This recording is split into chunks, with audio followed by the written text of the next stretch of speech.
éviter les débordements du réveillon du Nouvel An. Dispositifs policiers renforcés, initiatives originales dans les quartiers pour occuper les jeunes ou éviter la surconsommation d'alcool. Toutes les villes de France ont planché sur la question. Fanny Stenler, Bernie Mériot. Ici à Lyon et partout en France, 45 000 policiers et gendarmes seront déployés demain soir. Des patrouilles seront notamment chargées de veiller au bon déroulement de la soirée et d'éviter tout type d'incident. On est en général attentif au maximum de choses qu'on peut, mais les commerces qui vont être plus problématiques, des bijouteries, des banques, des commerces sensibles, des commerces du luxe. À Strasbourg, qui détient chaque année le triste record de voitures brûlées, les autorités ont fait preuve d'imagination. Une salle de cinéma et des jeux vidéo ont été installés dans un gymnase pour occuper les esprits.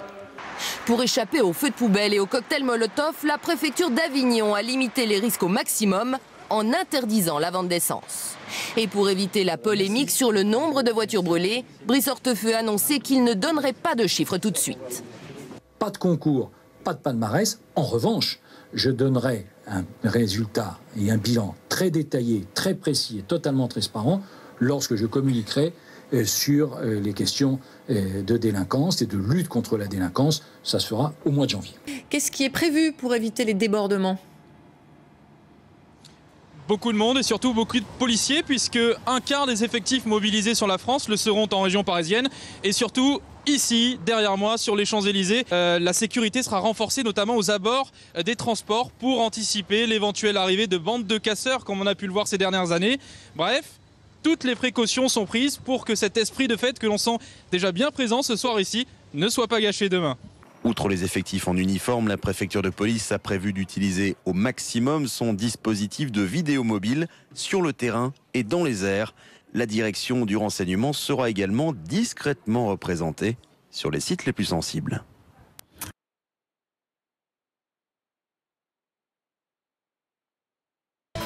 Moins de voitures brûlées en France la nuit de la Saint-Sylvestre 2010 par rapport à l'année précédente. Des sources policières se gardent toutefois de divulguer des chiffres officiels conformément à une décision du ministre de l'Intérieur. Le flou de l'information selon laquelle il y aurait eu moins de voitures brûlées en France la nuit de la Saint-Sylvestre par rapport à l'an dernier. La police ne donne pas de chiffres officiels conformément à la décision du ministre de l'Intérieur, Brice Hortefeux, de ne livrer aucun chiffre. Le ministre de l'Intérieur a décidé de ne pas communiquer le nombre de voitures brûlées au cours de la nuit de la Saint-Sylvestre.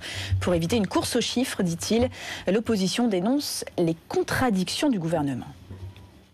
Il y aura une communication précise, transparente, détaillée du nombre de véhicules brûlés, mais j'ai décidé de mettre fin au concours et au palmarès. Depuis 8 ans, la droite ne cesse d'imposer à la police et à la gendarmerie une politique du chiffre comme marque d'une prétendue efficacité. Puis voilà que 2 soirs par an, le 14 juillet et le 31 décembre, elle décide de masquer ces chiffres. Donc je trouve ça contradictoire. Le ministre de l'Intérieur qui a décidé cette année de ne pas publier les chiffres des voitures brûlées durant la nuit de la Saint-Sylvestre, alors que les syndicats policiers affirment, eux, que la tendance est en repli. Je pense que la transparence et la vérité ne nuisent pas à une meilleure sécurité, bien au contraire.